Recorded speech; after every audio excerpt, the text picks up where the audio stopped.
வணக்கங்கள். ஓம் திருமூலர் திருவடிகள் போற்றி போற்றி.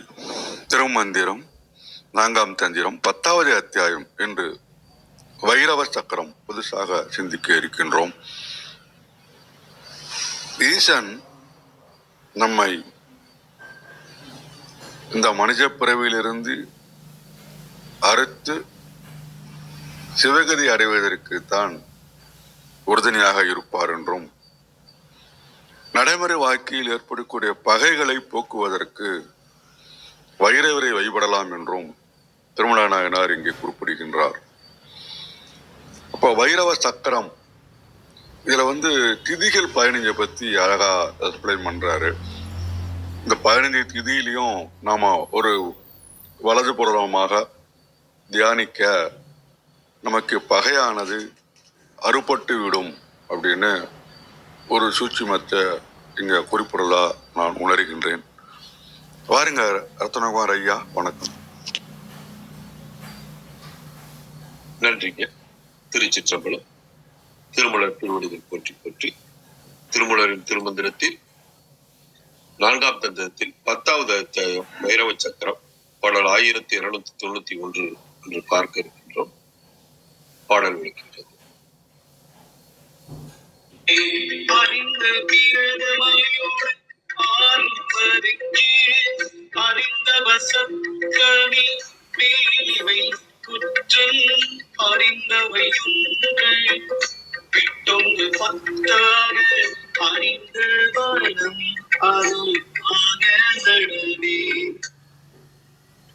அறிந்த பிரதமையோடு ஆறும் அறிஞ்சி அறிந்த அச்சத்தமி மேலிவை குற்ற அறிந்தவை ஒன்று விட்டு ஒன்று பத்தாக அறிந்து வளமதுவாக நடவே.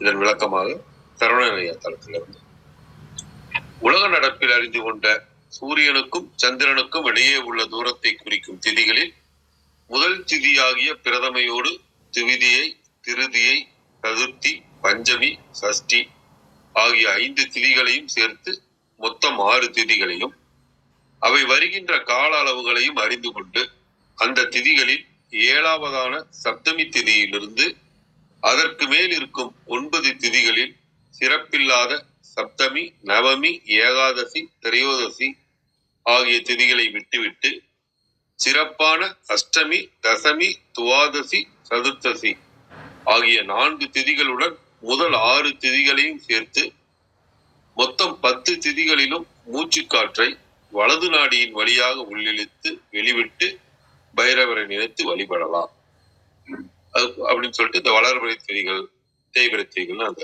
15 திதிகளையும் கொடுத்திருக்காங்க. 3 பிரதிலும் ஒவ்வொரு மாதிரி கொடுத்திருக்கிறாங்க. மேற்கொண்டு வரவங்க அதுக்கான விளக்கம் கொடுக்கலாம். கௌரியமா வர. நன்றிங்க. அனைவருக்கும் அன்பு வணக்கம். ஓம் நந்தியம்பெருமான் திருவடி போற்றி. ஓம் திருமூலர் திருவடி போற்றி. ஓம் நம சிவாய. இன்றைக்கான மந்திரம் 1291. அறிந்த பிரதமையோடு ஆறும் அறிஞ்சி அறிந்த அச்சத்தமி மேலவை குற்றம் அறிந்தவை ஒன்று விட்டு ஒன்று பத்தாக அறிந்து வளமதுவாக நடவே. இதுக்கான translation. The above translation is in keeping with the form of the chakra. The Tamil verse speaks of Pradami, Saptami and Dasami. These refer to the reckoning of lunar days, 1st, 7th and 10th respectively. Okay. இன்னைக்கு இந்த பைரவ சக்கரத்தை நம்ம ஆரம்பிக்கிறோம். நேற்று கிருத்திகா அழகா சொல்லியிருந்தாங்க, நம்ம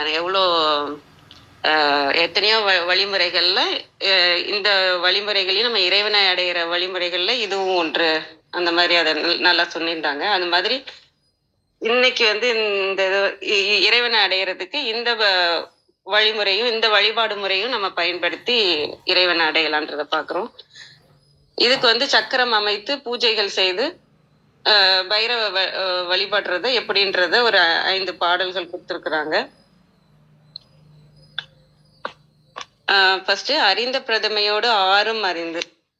அறிந்த இப்ப எதுக்கு திதி அப்படின்லாம் பாத்தீங்கன்னா, திதி வந்து அந்த சூரியனை சுத்தி வர்றப்ப அதுல எவ்வளவு அந்த நிலால எவ்வளவு அந்த நிலா வந்து சூரியனை சுத்தி வருது இல்லையா, அதுக்கு வந்து 1 மாசம் ஆகுது.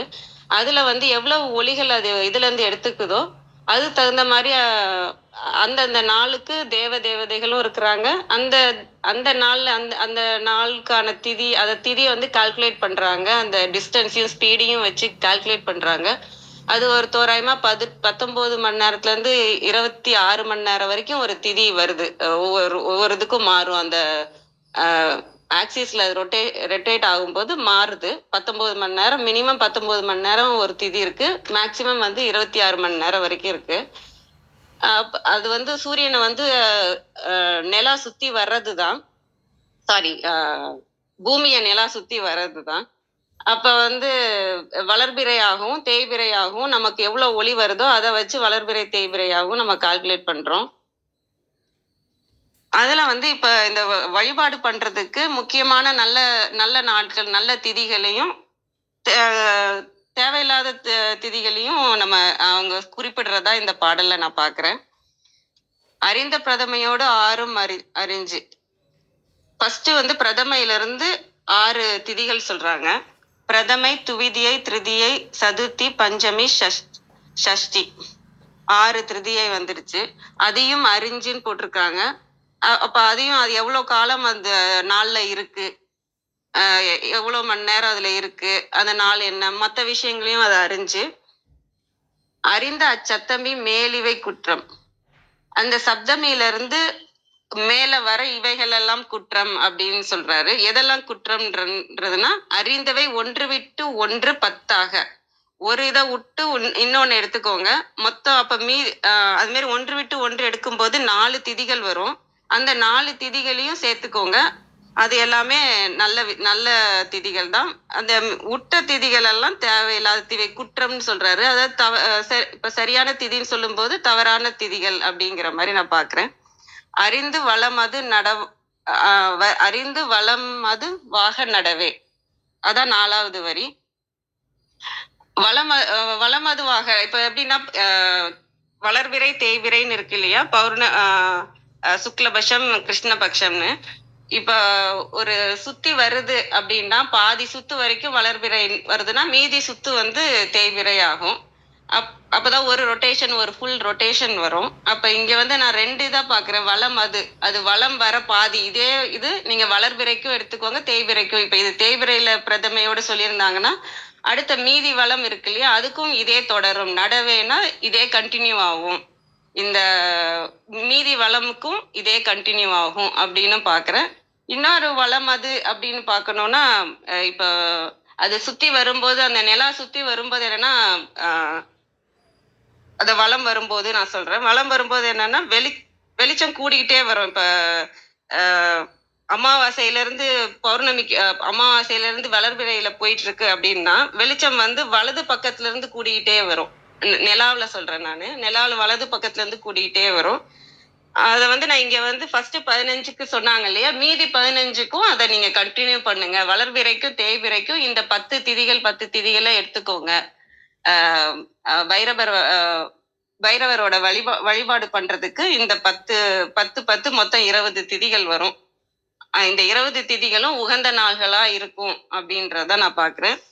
இதுல வந்து அந்த திதியோட தேவதைகளும் இருக்கிறாங்க. அது வந்து இப்ப வளர்பிறைக்குன்னு பாத்துக்கிட்டீங்கன்னா, நான் நான் இது மட்டும் சொல்றேன். நம்ம இப்ப நடைமுறையில இருக்கிறது வந்து, நம்ம பைரவர் வழிபாடு வந்து தேய்பிறை அஷ்டமியில பண்ணுவோம்.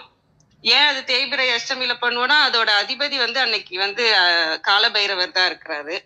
நான் அதை பார்க்கும்போதுதான் மத்த நாள்ல எல்லாம் யார் இருக்காங்க, மத்த திதிகள்ல யார் இருக்காங்கன்னு பார்க்கும்போது, பிரதமைக்குன்னு பாத்தீங்கன்னா தேய்பிறையில துர்கா தேவி இருக்காங்க. வளர்பிறையில வந்து குபேரனும் பிரம்மாவும் இருக்காங்க. அதே மாதிரி துவிதியைக்கு வந்து வாயு காட் இருக்காரு. இதுக்கு வளர்பிறைக்கு வந்து சந்திரன் இருக்கிறாங்க. அதே மாதிரி நம்ம அஷ்டமின்னு பார்க்கும்போது வளர்பிறையில யார் இருக்காங்கன்னா, தேய்பிறைக்கு வந்து காலபைரர், வளர்பிறைக்கு வந்து துர்கா தேவி இருக்காங்க. அந்த அவங்க சொன்ன அந்த முக்கியமான நாள்கள் எல்லாம் இது இது வரும். சஷ்டிக்கு வந்து யார் இருக்காருன்னா முருகர் இருக்கிறாரு வளர்பிறைக்கு, தேய்பிறைக்கு வந்து செவ்வாய் தேவர் இருக்காரு. அப்புறம் திரியோதசி வேணான்னு சொல்லிட்டாங்க. ஏகாதசி, நவமி, சப்தமி இந்த 4 திதிகளை தவிர்த்து மற்ற நாள்கள்லாம் வைக்கலாம்னு சொல்லியிருக்காங்க. இந்த தேவதேவர் அவங்களோட ஆட்சியும் நடக்கும்ன்றதுனால அந்த டைம்ல நீங்க செய்யும் போது இந்த வழிபாட்டுக்கு உகந்ததாக இருக்கும்னு நான் பாக்குறேன். அவ்வளவுதான். இந்த அது மட்டும்தான் எனக்கு புரிய வர்றது. இதுல பார்ப்போம், மத்தவங்க சொல்றதையும் கேட்போம். அனைவருக்கும் நன்றி. வாங்கம்மா கிருத்திகாம்மா, வணக்கம்மா.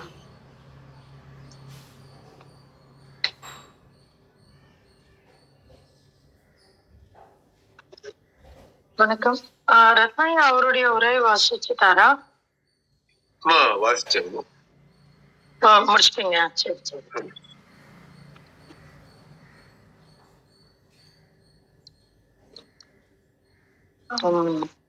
அனைவருக்கும் இனிய காலை வணக்கம். இன்றைய மந்திரம் வந்து ஒரு புது அத்தியாயத்தை தொடங்குறோம் நம்ம.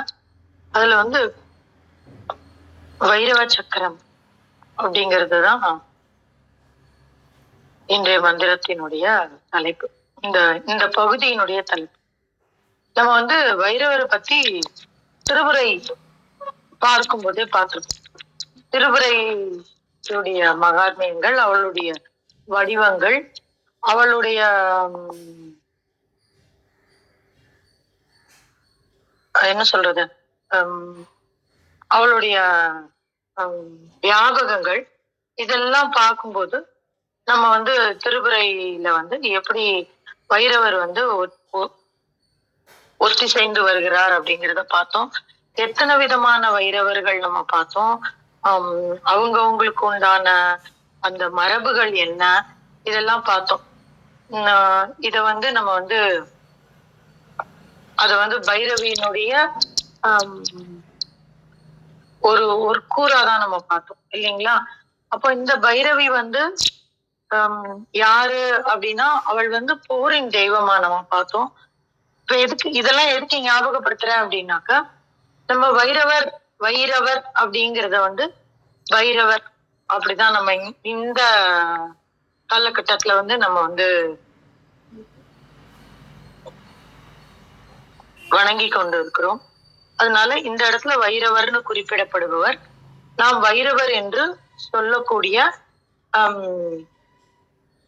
வைரவமூர்த்தி தான். சரி, இவர் யாரு? இவரை நம்ம எங்க பாக்குறோம் அப்படின்னாக்க, முதல்ல வந்து எல்லா கோவில்லையும் நம்ம வந்து பைரவர் சன்னதி இல்லாம இருக்கவே இருக்காது.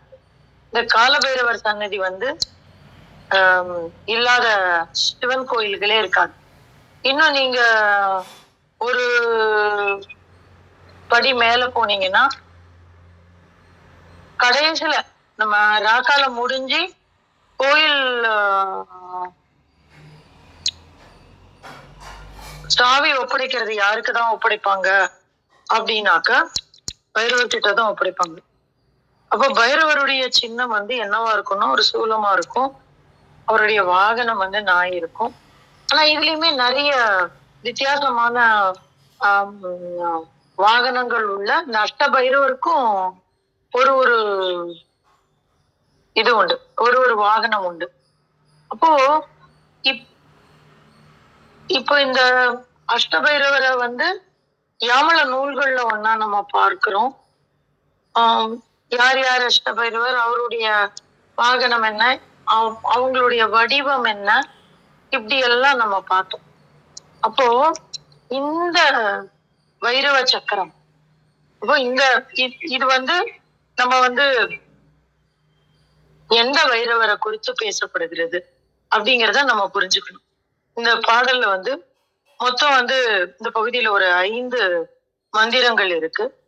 இந்த 5வது மந்திரமாக இருக்கக்கூடிய இந்த கடைசி மந்திரத்துல வந்து எதை வச்சு ரொம்ப முக்கியமா பேசுறாங்கிறத பொறுத்துதான் நம்ம வந்து இந்த பாடல்களை நம்ம எடுத்துட்டு போகணும்.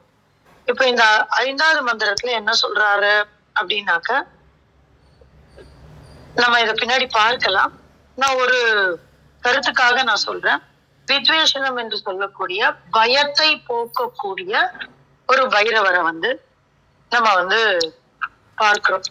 அப்போ பயத்தை போக்கக்கூடியவள் அப்படின்னா அந்த அந்த பைரவரினுடைய ஒரு தன்மையை வந்து நம்ம பார்க்கிறோம். ஏன்னா நம்ம பார்த்திருக்கோம் அசிதாங்க பைரவர், குரு பைரவர், ருரு பைரவர், குரு இல்ல ருரு பைரவர், குரோதான பைரவர், உன்மத்த பைரவர், கபால பைரவர், கிருஷ்ண பைரவர், சமஹர பைரவர் அப்படின்னு நம்ம நிறைய சொல்றோம்.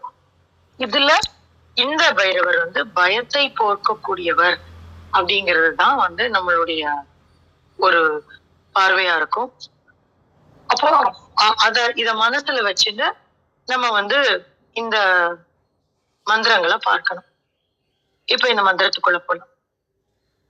அறிந்த பிரதமையோடு ஆறும் அறிஞ்சு அறிந்தவு சத்தமி மேலிவை குற்றம் அறிந்தவை ஒன்று விட்டு ஒன்று பத்தாக அறிந்தும் வலதுமாக நடவே அப்படின்னு சொல்றேன். இதுக்கு வந்து 3 விதமான பொருளை சொல்லலாம், இன்னும் நிறைய சொல்லலாம். இந்த அம்மா கூட ஒரு பொருள் சொன்னாங்க.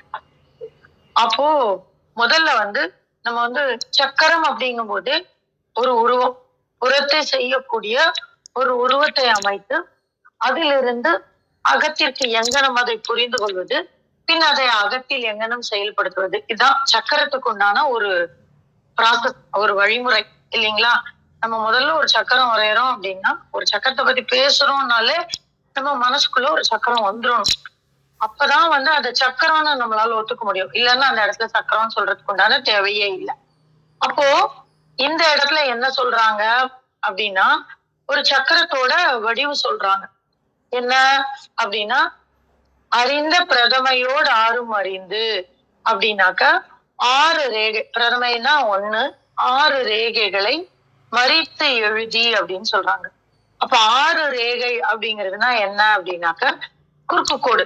ரேகைனாலே அப்படித்தானே. இப்போ 1 2 3 4 5 6 கோடு நம்ம வந்து போடுறோம். போட்டுட்டு அதற்கு மேலே என்ன சொல்றாரு, அதற்கு மேல் 7 வரைகளை கீறி அப்படின்னு சொல்றாங்க. அப்ப அந்த 7 அதுதான் அந்த அடுத்த வார்த்தையில வருது. என்ன சொல்றாரு, சத்தமே வேலிவை மேலிவை குற்றம் அறிந்தவை ஒன்று விட்டு ஒன்று அப்படின்னா அந்த 7 கீறிட்டு 1க்கு அப்புறம் இன்னொன்னு. அப்போ நமக்கு ஒரு கட்டம் கிடைக்குது. அந்த கட்டத்தோட ஒரு மொத்தம் எத்தனை கட்டம் கிடைக்கும் நமக்கு அப்படின்னாக்க 6 7 அப்படின்னு சொல்லும்போது கிட்டத்தட்ட 36 கட்டங்கள் நமக்கு வந்து கிடைக்கும். அப்படி அந்த கட்டத்துல 1 விட்டு 1 என்ன சொல்றாரு, மேலிவை குற்றம் அறிந்தவை ஒன்று விட்டு ஒன்று 6 10ஆக அறிந்து வலமதுமாக நடவே அப்படின்றாங்க. அப்போ இந்த இட வலப்பக்கமாக அப்படிங்கிறதுக்கு நம்ம அடுத்தாப்புல ஒரு பொருள் பார்ப்போம். ஆனா அதுல எதை வைக்க சொல்றாரு அப்படின்னாக்க 10 அப்படின்றாரு. 10னா இந்த இடத்துல தசம். அப்ப அந்த தசத்தை குறிக்கக்கூடிய ஒரு சொல் வந்து என்ன, ஒரு எழுத்து என்னன்னா யா மாதிரி.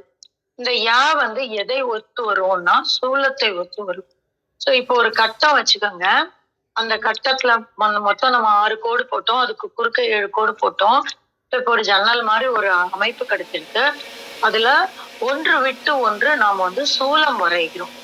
சூலம் வரைஞ்சு இதுதான் இந்த வைரவ சக்கரத்தினுடைய தன்மை. இது அநேகமா எல்லா உரையாசிரியர்களும் படமா போட்டிருப்பாங்கன்னு நினைக்கிறேன். சரவணையா லிங்க் நான் பார்க்கல. ஒருவேளை இல்லைன்னா நான் உங்களுக்கு இத படம் எடுத்து நான் போடுறேன். இல்ல அவரு திதிய வச்சுதான் சொல்லியிருக்காரு.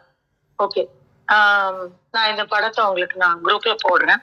ஸோ இதுதான் முதல்ல சக்கரம் அமைக்கக்கூடிய முறை. ஸோ நம்ம இப்ப அதை வந்து கீறியாச்சு, புறமா கொண்டு வந்து வச்சாச்சு. ஏன் இதை செய்யணும் அப்படின்னா, நான் திருப்பி சொல்றேன், எல்லா நாளையும் உள்ளே மட்டுமே எடுத்து செல்ல முடியாது, முன்னாடி வைக்கிறதுக்கு. ஏன்னா அப்படி செய்ய முடியும் அப்படின்னாக்க திருமூலர் இதை பத்தி, இந்த சக்கரங்களை பத்தி பேசியிருக்கவே மாட்டாங்க. நேரடியா சொல்லியிருப்பார்.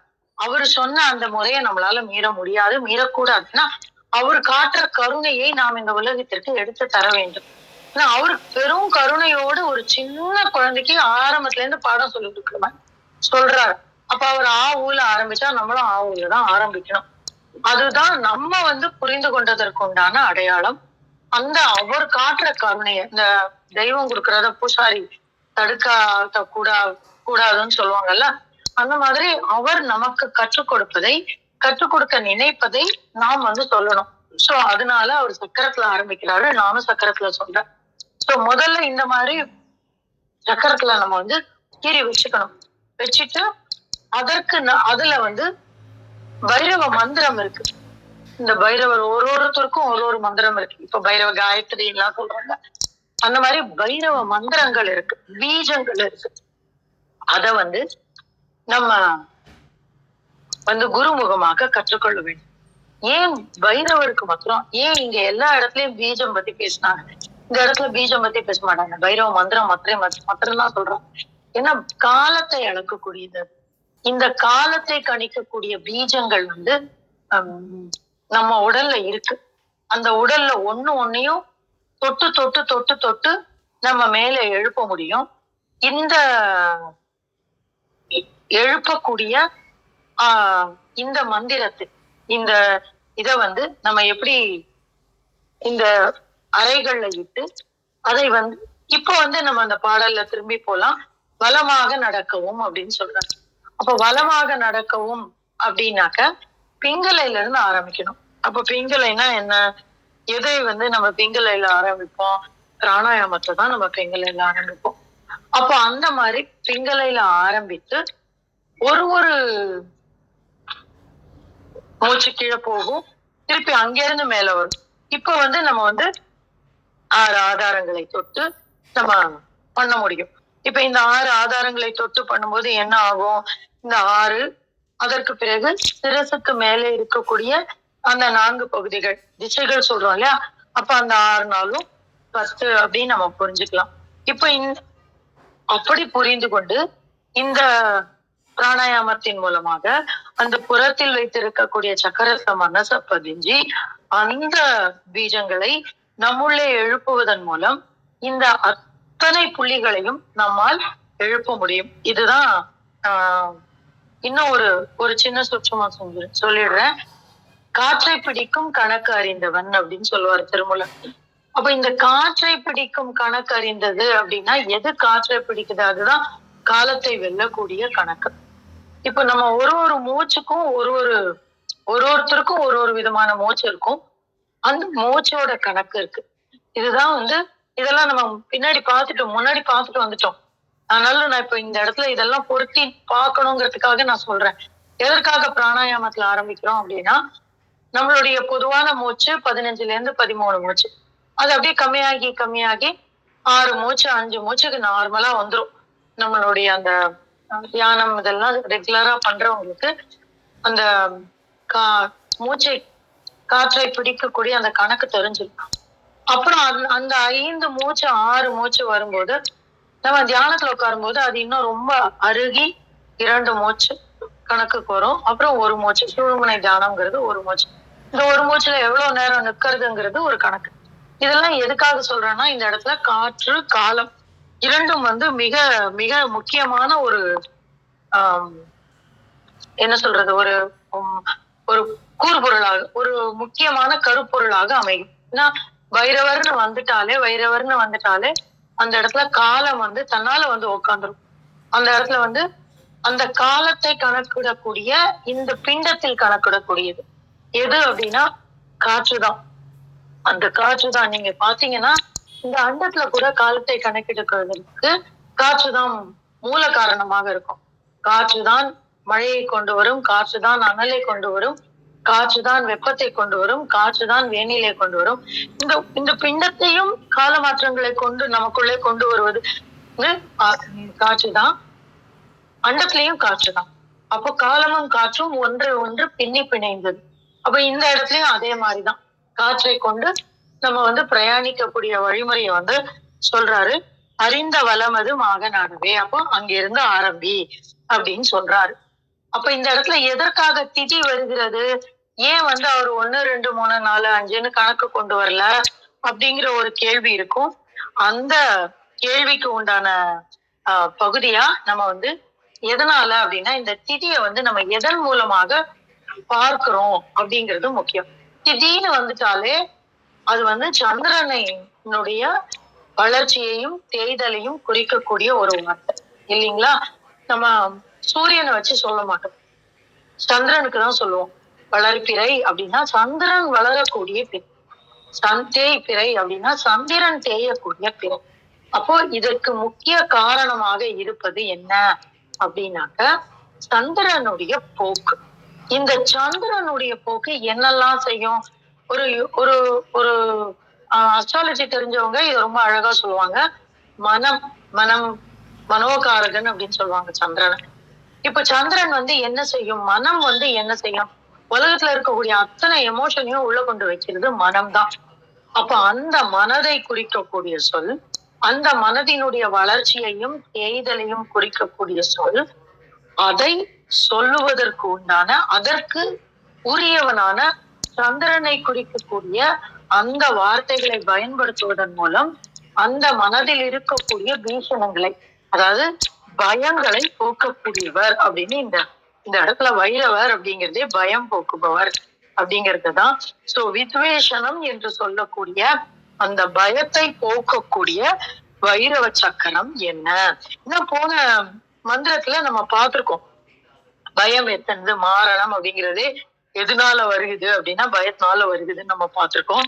சோ அதோட தொடர்புடைய இந்த 5 பாட்டையும் நான் சொல்லிடுறேன், உனக்கு இன்னும் வேணும்னாலும் வச்சுக்கோ அப்படின்னு அழி மிகுந்து கருணை மிகுந்து திருமூலர் நமக்கு வந்து இந்த சக்கரத்தையும் அதனுடைய பிரயோக முறைகளையும் அவர் வந்து நமக்கு சொல்லி கொடுக்கிறாரு. இதோட தேவியினுடைய கருணை எங்கனம் இதோடு கூட நடமாடும் அப்படிங்கிறதையும் நமக்கு வந்து அடுத்தடுத்த 4 மந்திரங்கள்ல நமக்கு சொல்லி தருவாரு. இது ஒரு நல்ல ஆரம்பம். இதை உங்களோடு பகிர கிடைத்த இந்த காலை வேலைக்கு நன்றி சொல்லி என்னுடைய பகிர்தலை முடித்துக் கொள்கிறேன். சோ இந்த இடத்துல நான் நான் ஒரு தொகுப்பு கொடுத்துடுறேன்.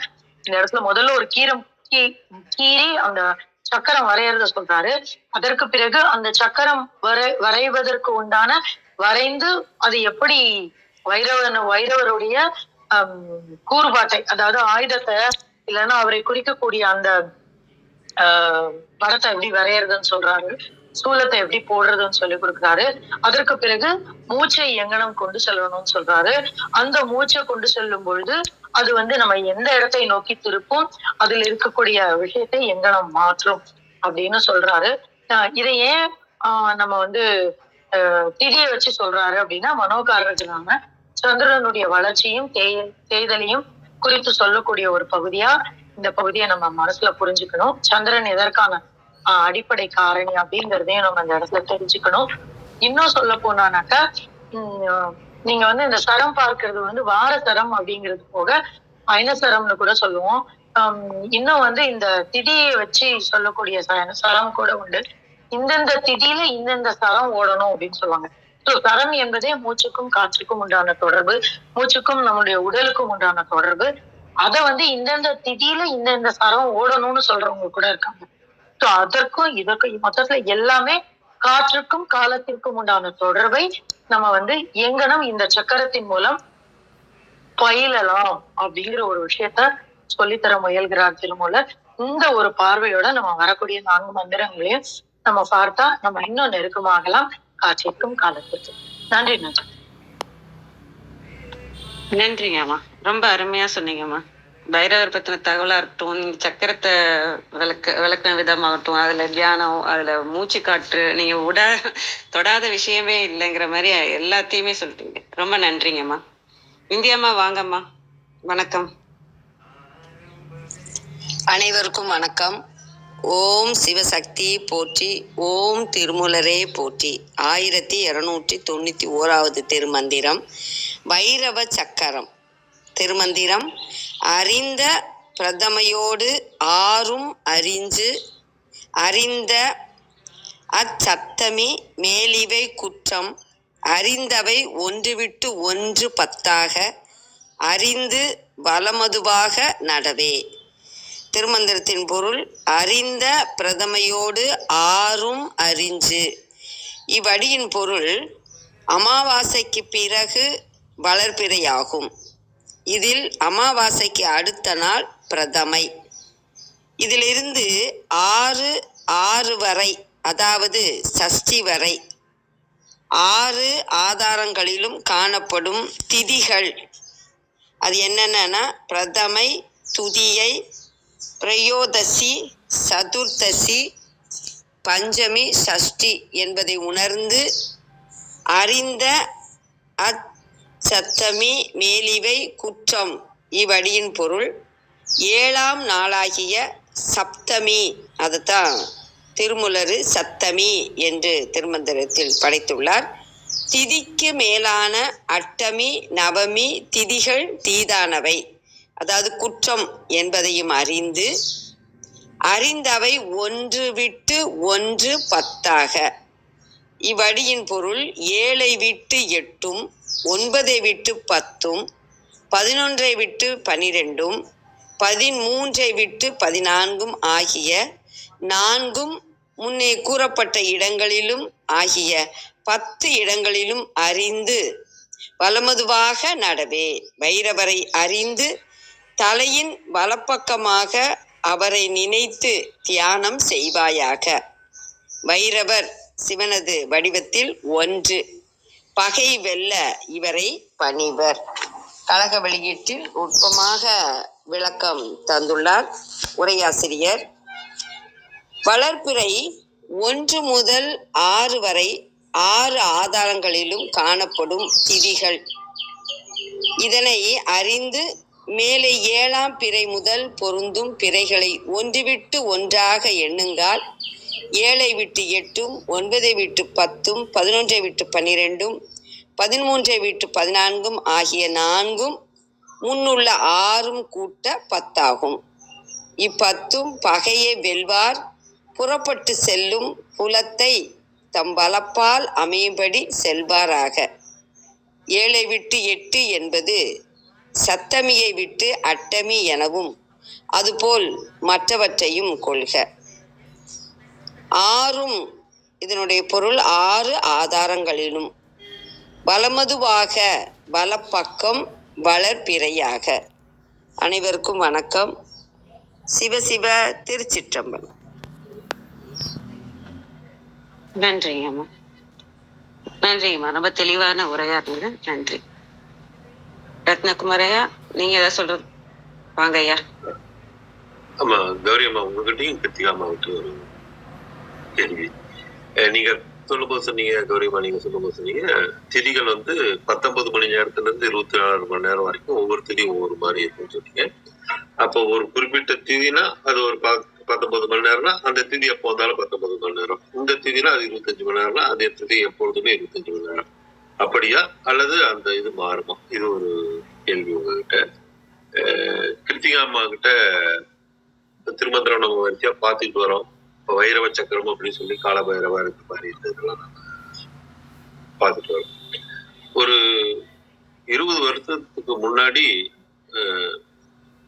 காலபைரவருக்கு ஒரு அர்ச்சனை பண்ணிருங்க அப்படின்னு சொல்லும்போது நான் கோயில்ல போய் கேட்கும்போது ஒருத்தரும் இல்லை. அவர் ஐயர் நீங்க இருங்க, அங்க போய் வெயிட் பண்ணுங்க, நான் உங்களுக்கு சொல்றேன். அஷ்டமி தேதி அன்னைக்கு அவருக்காக ஒரு கிட்டத்தட்ட ஒரு 20 நிமிஷம் வெயிட் பண்ணி அப்புறம் தான் வந்தாலும் யாருமே இல்லை. நாங்க 2 பேர் மட்டும் இருந்து அது. ஆனா இன்னைக்கு நிக்கிறதுக்கே இடம் இல்லை அந்த மாதிரி ஒரு. அப்ப இதை பத்தி எல்லாம் அப்பவே இதுல சொல்லியிருக்காங்க. ஆனா அது இப்பதான் வந்திருக்குது. ஒரு 20 வருஷத்து அளவுல இப்பதான் அளவு வந்திருக்கு. அந்த மாதிரி எவ்வளவு விஷயங்கள் இதுல இருக்கு. இது இவ்வளவு நாள வராம இப்ப வர்றதுக்கான காரணம் என்ன? இது எப்ப சொல்லப்பட்ட விஷயங்கள் அப்படின்னு அது ஒரு பிரமிப்பா இருக்கு. இந்த மாதிரி இன்னும் எவ்வளவு விஷயங்கள் இருக்குமோ அப்படிங்கிற ஒரு இது அது குறித்து கத்தியமாகட்டும் கருமா கேட்கணும். சொல்லுங்க. அது ஒரு கால்குலேஷன் இருக்கிறத பார்த்தேன். அதாவது அந்த சூரியனோட ஸ்பீடும் இதுவும் உண்டு. ஆனா அது எல்லா நாளுக்கும் சேருமா? ஏன்னா அந்த ரொட்டேஷன் மாறி மாறி தான் இருக்கும். அதாவது ஸ்ட்ரெயிட்டா சுத்தாது. அந்த நிலவு கொஞ்சம் ஒரு ஆங்கிள் அதோட ரொட்டேஷன் ஆக்சிஸ்ல தான் சுத்தும். அதனால இது மாறும்ன்றதான் நான் நினைக்கிறேன். ஆனா இது சரியானதான்னு எனக்கு தெரியல. அந்த இதுக்கு தகுந்த மாதிரி மாறும் அப்படின்றதான் இப்ப இருக்கிற புரிஞ்சுக்கிறேன். நான் இதை பத்தி தேடி கண்டுபிடிச்சேன்னா சொல்றேன். இப்ப நான் புரிஞ்சுக்கிறத வந்து மாறுன்ற மாதிரி தான் நினைக்கிறேன். ஏன்னா மாறாதுன்னா அதை வந்து தெளிவா அதை கொடுத்துருப்பாங்க. அப்ராக்சிமேட்டா 9 to 26ன்னு கொடுத்துருக்கிறதுனால இதை மாற்றத்துக்குரியதான் நினைக்கிறேன். இருந்தாலும் இதை நான் ஏதாவது கண்டுபிடிச்சேன்னா ஏதாவது தேடி கண்டுபிடிச்சேன்னா நான் சொல்றேங்க ஐயா. இப்போதைக்கு மாறுன்ற அறிவு தான் இருக்கு. அது கரெக்டானதான்றதும் எனக்கு சரியா தெரியல. நன்றிங்க ஐயா. வாங்கம்மா கிருத்திகாமா. நன்றி. அனைவருக்கும் இப்போ நீங்க 2 கேள்வி, முதல் கேள்விக்கு கௌரவமா பதில் சொல்லிட்டாங்க. 2வது கேள்வி, இது எப்பவுமே இருக்கிறதுங்க. யாமளம் அப்படிங்கிறது இந்த பைரவரை பத்தி சொல்லக்கூடிய ஒரு பகுதி தான்.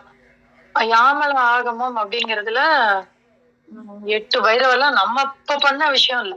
ஆனா இப்ப வரல. அந்த காலத்துல ரொம்ப பெருசா அதை பத்தி பேசல. ஏன்னா மனிதர்களுக்கு வந்து நீங்க பாருங்க, இப்ப என்ன பேசணும், நம்ம பயத்தை போக்குறது தான். அப்ப எந்த இடத்துல அதிக எப்ப போரிடுவோம் அப்படின்னாக்க, எப்போ எதிரி நம்மளை தாக்கும் போதுதான் நம்ம அதிக போரிடுவோம்.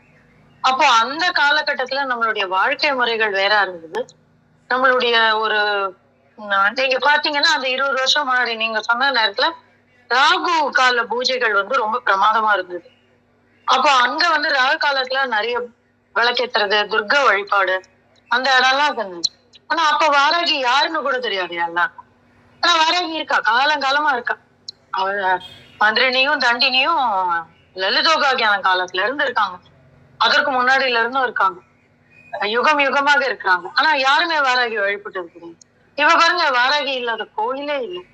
அது மாதிரி பைரவர் வழிபாடு இப்போ நிறைய வந்திருக்கு. ஏன்னா பேலன்சிங் இருக்கணும்.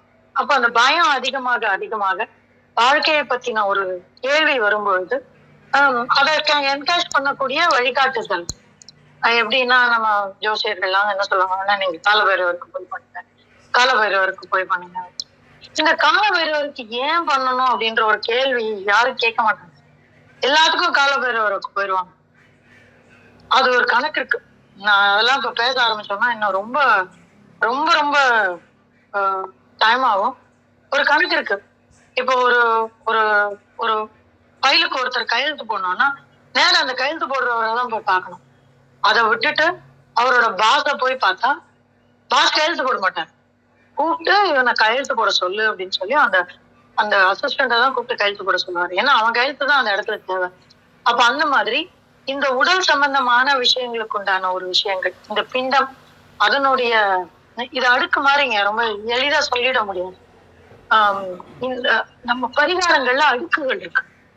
யாருக்கு எந்த பரிகாரங்கள் பண்ணணும், முதல்ல ஏன் பித்ருவுக்கு பரிகாரம் பண்ணணும், ஏன் தெய்வங்களுக்கு சுற்று தெய்வங்களுக்கு ஏன் பண்ணணும், பரிவார தெய்வங்களுக்கு ஏன் பண்ணணும், ஏன் மூல தெய்வங்களுக்கு பண்ணணும், அதற்கு பிறகு அந்த மூல தெய்வங்களினுடைய கண்ட்ரோலர்னு என்று சொல்லக்கூடிய அவங்களுக்கு ஏன் பண்ணணும், அதற்கு பிறகு அனைத்தையும் கட்டுப்படுத்தக்கூடிய காலத்துக்கு ஏன் பண்ணணும்.